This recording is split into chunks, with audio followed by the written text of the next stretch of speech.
No, Bruno Montano, muy buenos días. Buenos días, Ramón. Flanagan McPhee, muy buenos días. Muy buenos días. Bruno, adelante. Nada, yo voy a pasar a asuntos menos crematísticos, que me interesan más a mí de vosotros, porque yo os he leído siempre, os admiro como escritores y además a Manuel lo quiero. Además de admirarlo como escritor y sobre todo después de Ordesa y Alegría, lo quiero. ¿Me quieres adoptar?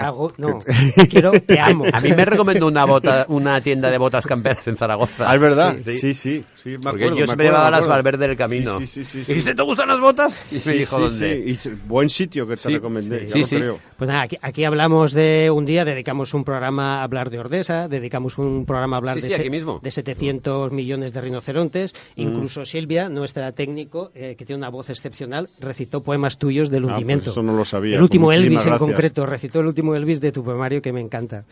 Yo, cuando me dijeron que os tenía que entrevistar a los dos, me planteé qué criterio podría servir para entrevistaros a los dos, ¿no? Y he elegido uno y me dio la pista Javier en el discurso que dio, las palabras que dio con la aceptación del premio. Y es el concepto de continuidad. Javier, dijo que en esta novela él se estrenaba en el género policíaco y que producía una ruptura en su obra, pero que a la vez había una continuidad o una fidelidad. Entonces yo leí hace tiempo un ensayo tuyo, una especie de conferencias que dice en Oxford, El punto ciego. Sí, señor. A raíz de ese ensayo busco el punto ciego de todas las novelas que leo. Ah, qué bueno. Entonces, el punto ciego, Javier dice que es una especie de zona de incertidumbre o gran pregunta que hay en el fondo de toda novela, ¿no?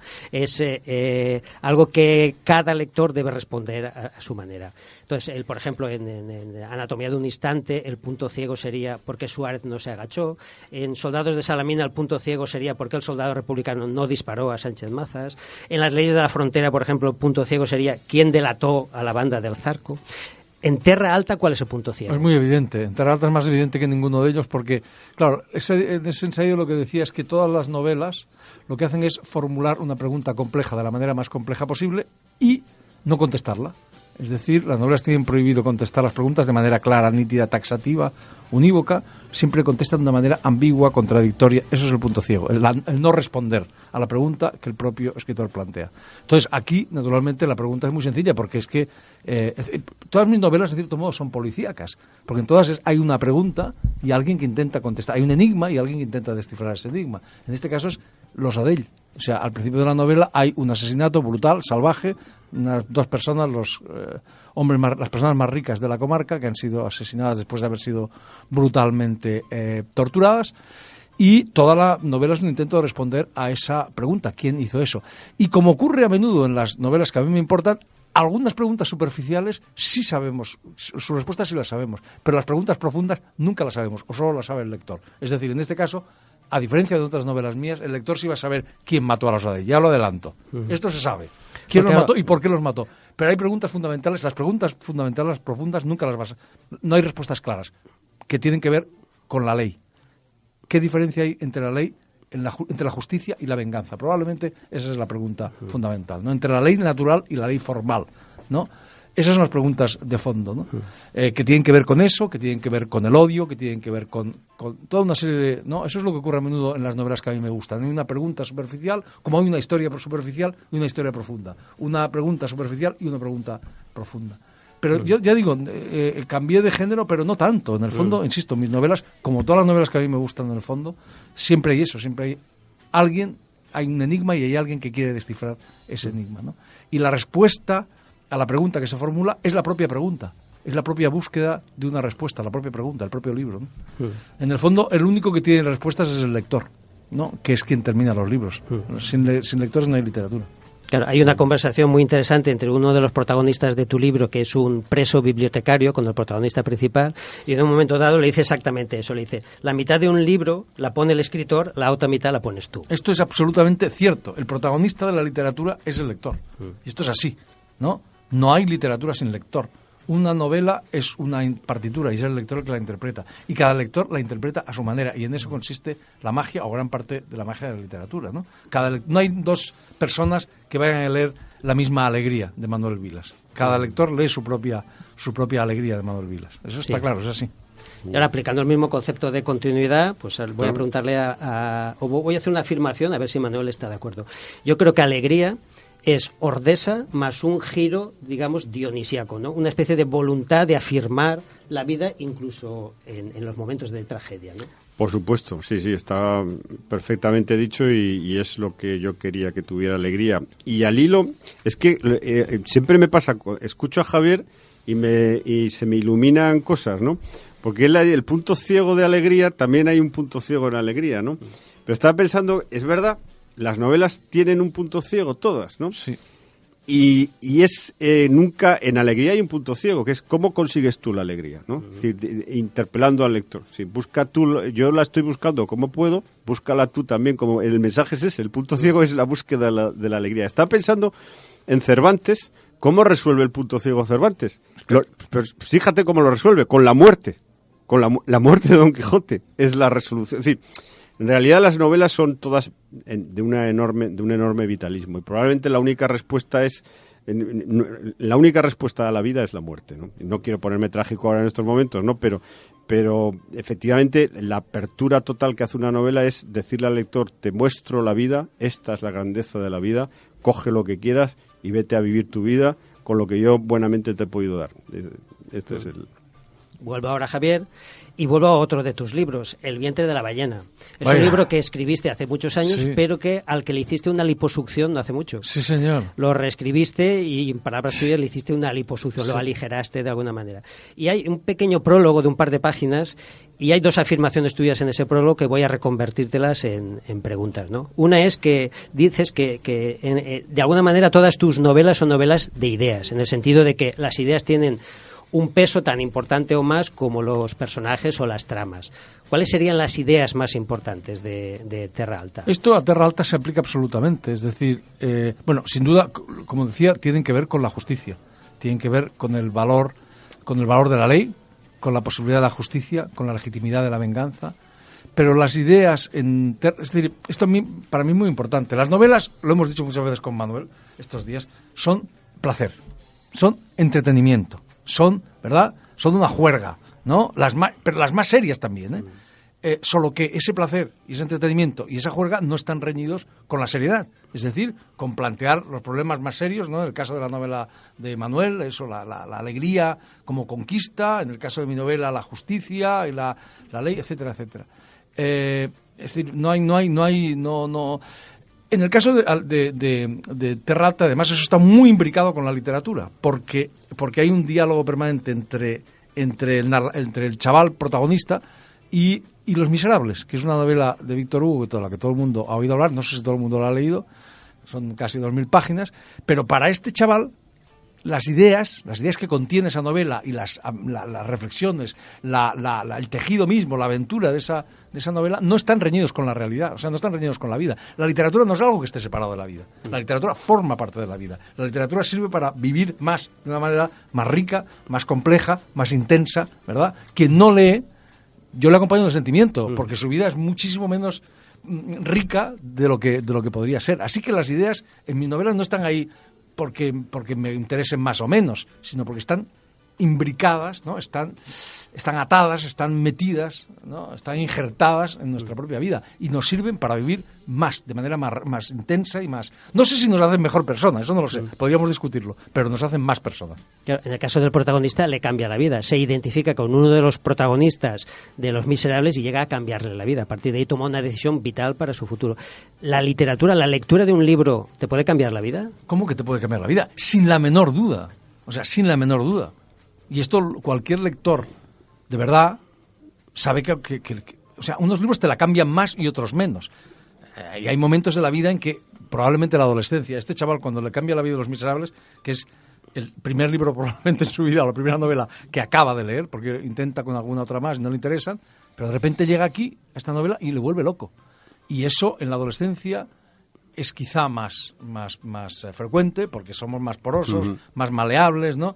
Pero a lo largo de la vida, eso de un lector, eso ocurre constantemente. O sea, un libro que no te cambia de alguna manera tu percepción del mundo, que no te hace ver las cosas de otra manera, que no te descubre partes de ti mismo que desconocías, eso no es un buen libro, ¿verdad?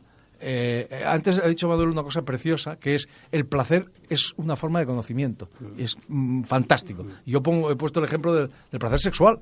O sea, el placer sexual es placer y es ¿verdad? Uno de los mayores placeres que conocemos, o el mayor, pero eso es conocimiento de ti, conocimiento de otras personas, es conocimiento de la realidad. Pues la literatura es lo mismo, es algo muy parecido. Sí. Bueno, ahora vuelvo con Manuel. En Ordesa había una especie de compromiso entre la verdad y la belleza. Yo creo que en este libro hay una continuidad al respecto, ¿no? He seleccionado aquí en la página 33 una afirmación que hace el protagonista, que dice: a mí la falsedad elegante ya no me interesa, me apetece la verdad y la belleza y verdad como un matrimonio. ¿Este sería uno de los fines que persigues? Sí, es muy idealista lo que dice ahí el narrador, pero sí, la belleza y la verdad pues son, bueno, es una idea romántica, ¿no? Pero sí, él las busca. Y mientras dura su aventura vital, está en búsqueda de esas dos cosas, que las ve en ejemplos de la vida cotidiana, porque claro, ahí aparece de una manera ideal, pero él luego en la vida que hace, en los viajes que hace, en cuando contempla a sus hijos, cuando está obsesionado por ver cómo son sus hijos y enamorarse de sus hijos, entonces es cuando consigue ver ese matrimonio entre belleza y verdad. Están los versos maravillosos de Kids, ¿no? Truth's beauty, beauty's truth, that is all you know, that is all you need to know. Quiere decir, la belleza es verdad, la verdad es belleza, claro. Eso es todo lo que necesita, eso es todo lo que necesitas saber, ¿no? Eso lo defendía ya Platón, claro, 500 años antes de Jesucristo, ¿no? Y hay una idea fantástica del libro Alegría que dice: el amor es comer. El amor es comida. Es comida. Sí. Me encanta, eso es Eucaristía. La Eucaristía pura. Es que el libro sí que aterriza mucho en lo más elemental. Es un libro muy atávico y muy primitivo, ¿no? Por como la idea de la alegría, que es también está puesto ahí con toda intención, porque es un sentimiento primitivo y atávico, ¿no? Y en ese sentido es la alegría que busca el narrador, ¿no? Ese sentido de la alegría, ¿no? En realidad alegría también, lo estaba pensando, es alejarse del miedo también, ¿no? Porque estaba pensando yo al hilo de la literatura, lo que estaba diciendo Javier, hay una cosa muy importante que ocurre en las novelas. Mientras dura una novela que te gusta, no tienes miedo. Es muy, muy maravilloso.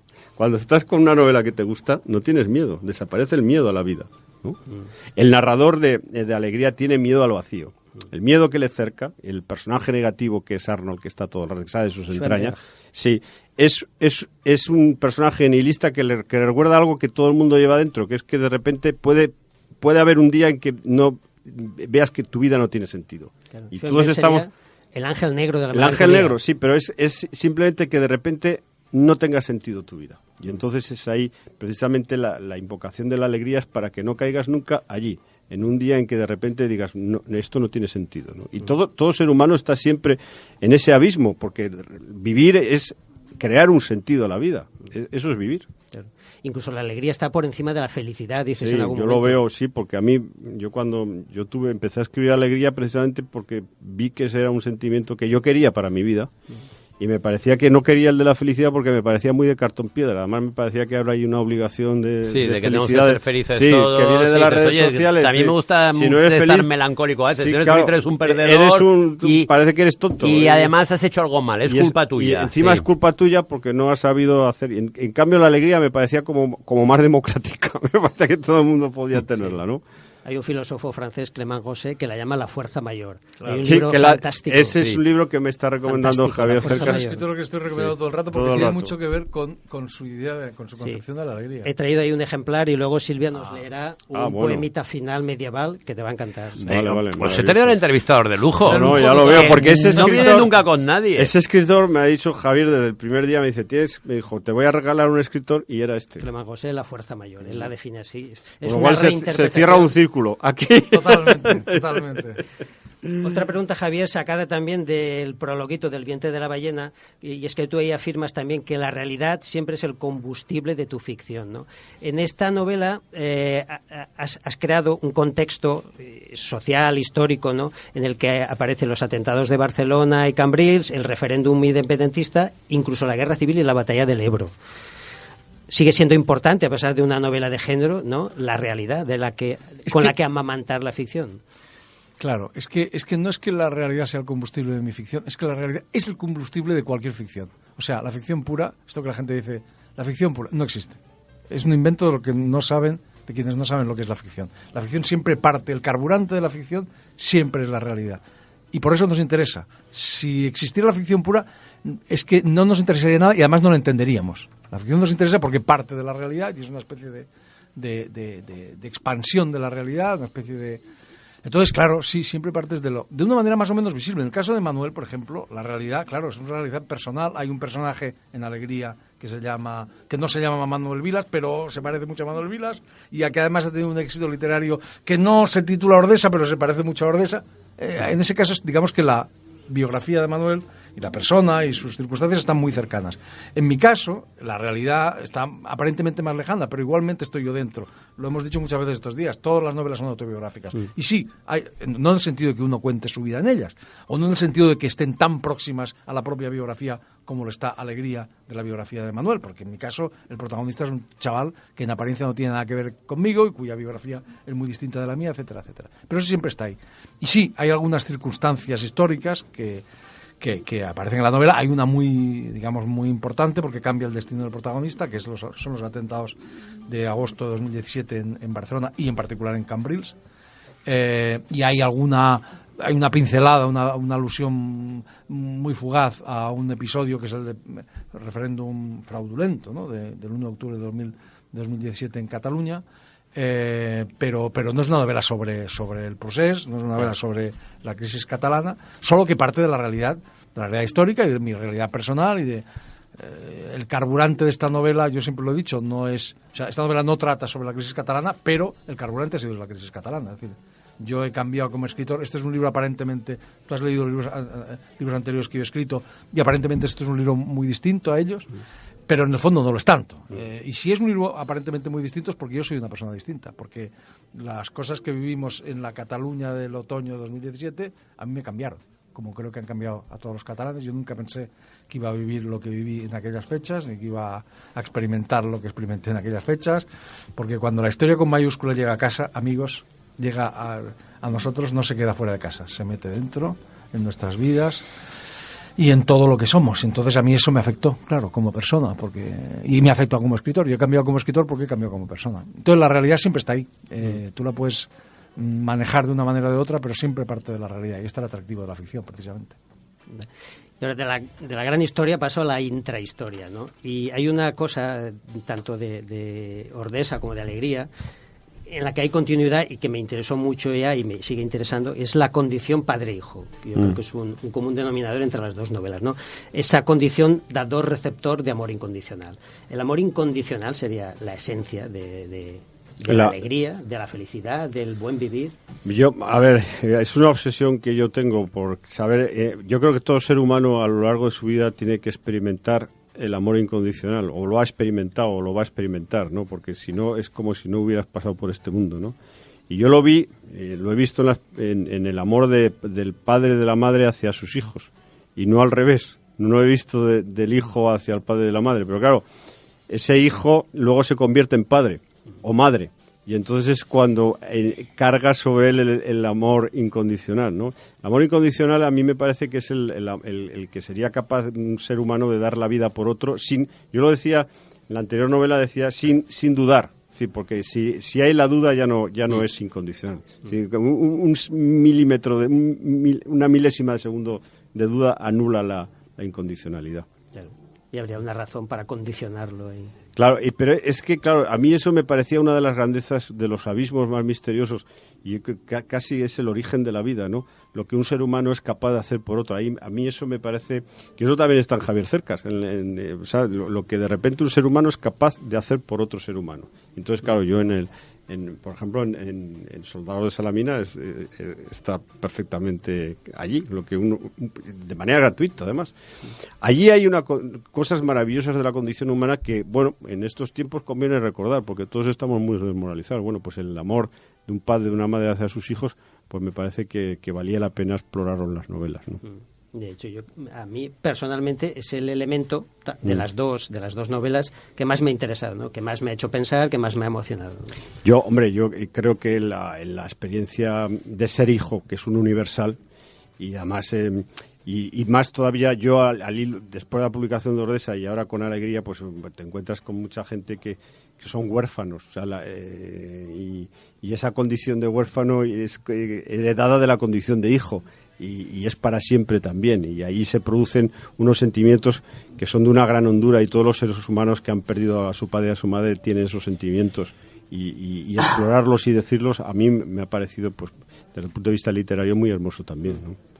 Yo he establecido una conexión, sé que es uno de tus libros menos conocido, pero yo he establecido cierta conexión con este, y es América. Tú escribes un libro de una especie de crónica de viaje por América, y algunos capítulos de este libro me lo han recordado un poco también. Que había aquí en Alegría, el narrador viaja con su hijo por Estados Unidos, y claro, en América era un libro de viajes por Estados Unidos. Lo que pasa es que ahí no viajaba, ahí es otra manera de viajar, pero sí que hay... El espacio americano es un espacio que a mí me interesa mucho, claro, y en Alegría aparece, sí.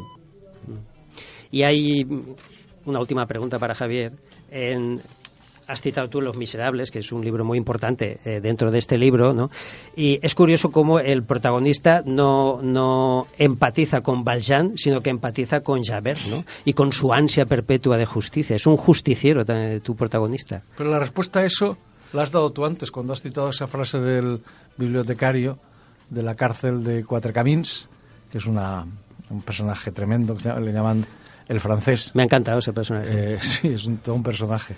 Y que dice, cuando dice la mitad de un libro la pone el autor, la otra mitad la pone el lector. Melchor pone en ese libro, es decir, el personaje de Javert es el malo.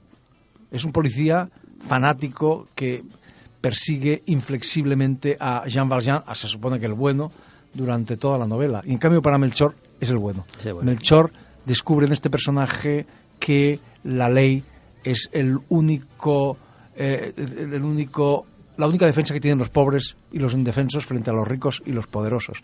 Y se dice a sí mismo, en realidad los aparentes buenos son los verdaderos malos, y los aparentes malos son los verdaderos buenos. Él dice, el héroe secreto escondido de Los Miserables es Javert, ese policía feroz, inflexible, y por eso él decide ser policía, por eso él le cambia la vida. Bueno, es así, cada lector crea su propio libro, y Melchor ha metido en ese libro todo lo que tiene. Esa es la magia de la literatura, repito, ahí es donde tocamos el núcleo verdadero de la literatura, ¿no? Para mí, por eso, Melchor es el lector ideal. Sí. Es el lector ingenuo, puro. Es el lector vampiro que tú llamas. Ah, sí, es el lector vampiro, el que lee para sobrevivir, así es. Que me encanta ese concepto. Claro, Ramón es un lector vampiro. Yo también, creo que todos los que estamos aquí somos lectores vampiros. Sí, claro. Lees para sobrevivir. Sí. Chupamos los fluidos de los libros, los fluidos vitales. Exacto. Y ya por último, un regalito para Manuel, que es una lecturita que va a hacer Silvia del libro que hemos comentado de Clément José. Es un adagio medieval de Martinus von Vicken. No sé de dónde vengo, no sé quién soy, no sé cuándo muero, no sé dónde voy. De ser tan alegre me asombro. Claro. Maravilloso. Muchísimas gracias, Silvia, muchísimas gracias, Bruno. Nunca había estado tanto rato callado en el programa que llevo, nunca. Ha sido un verdadero placer escucharos. Javier, ahora sí que voy a meter solo 2 morcias para tirarme el rollo y fingir que yo también molo. El que de verdad mola es Bruno. Como has nombrado la batalla del Ebro, descubrí hace relativamente poco las memorias de Manuel Tagüeña Lacorte, que es otro gran desconocido, y este tipo con 23 años dirigía un cuerpo de ejército en la batalla del Ebro. Además era el más sensato y el mejor estratega. Bueno, luego se va a Rusia y sale huyendo en cuanto puede el pobre. Unas memorias alucinantes, lo encontré en librería de Lancet. Un personajazo extraordinario. Personaje extraordinario, y es de esos perdedores de la historia que siempre conviene reivindicar, porque ya han recuperado a Chávez Nogales, que yo sigo recomendando Belmonte, pero como los toros son políticamente incorrectos, nadie habla del Belmonte, que yo creo que sigue siendo el gran libro de Chávez Nogales. Mira, estoy de acuerdo contigo. En el Monarca de las Sombras, el libro que me hizo descubrir La Terra Alta, que era un libro que trataba sobre, comillas, el héroe de mi familia, que era un chaval joven tal que murió en la batalla del Ebro, yo citaba a Manuel Tagüeña. Entonces, un día recibí, esto es alucinante, pero es así, recibí un email de su hija. ¡Qué bueno! Que es una de las cosas más conmovedoras, más bonitas. ¿Sigue en conmovedoras. México la hija? Que Eso sigue en porque sí. México, exactamente. La señora mayor. Guárdalo. Y donde me dijo las cosas más bonitas que me han dicho nunca. Qué bien. Y me dijo, mi padre y usted se hubiesen entendido muy bien. Sí, sí. Porque este hombre es lo más parecido, es verdaderamente un héroe de la guerra. Sí, sí, Un tipo sí. muy joven, Sí. físico. Muy brillante, muy brillante. siempre era número uno en las oposiciones a las que se presentaba, pero que pasaba por ahí, bueno, vamos, ya presenta al margen de mi actividad política con 20, 21, 22, número uno siempre, o sea, se saca medicina luego, en fin, la leche, un personaje muy, muy a reivindicar. Y dos, no sabía, Manuel, que habías estado viajando por Estados Unidos. Sí. Es que yo eso lo hice en el 97 y me lo crucé por todas partes, pero la aventura pura y dura, y es fascinante. Es fascinante, sí. Sobre todo me interesaba el Deep South y ver la América paleta. La América Te hablo profunda. del No, a mí es la que 97. me- Yo, no, a mí yo es iba también siguiendo la el que- Mississippi hasta Nueva Orleans. Bueno, pues es lo que yo he hecho también. Mira, vale, Sí, vale. sí, el Quiero decir, Mississippi. quiero ver lo de Barry Gifford, lo de Mark Twain y todo eso, y es extraordinario. Otro día hablaremos con más tiempo, en cualquier caso a los dos. Muchísimas gracias por haber venido y enhorabuena, de Muchas verdad. gracias. Muchísimas gracias. Y gracias a ti, Bruno, que lo has hecho maravilla, vosotros. tío. Cada vez que venga alguien así de peso, cuando vengan escritores de verdad, vienes tú. Tú llámame, yo te Cuando agradezco vengan que me hayas ofrecido. los típicos del folletín, no, esos ya estamos aquí, no. Pero cuando vengan los de verdad, llamamos a Me Bruno llamas. Montano. Volvemos enseguida.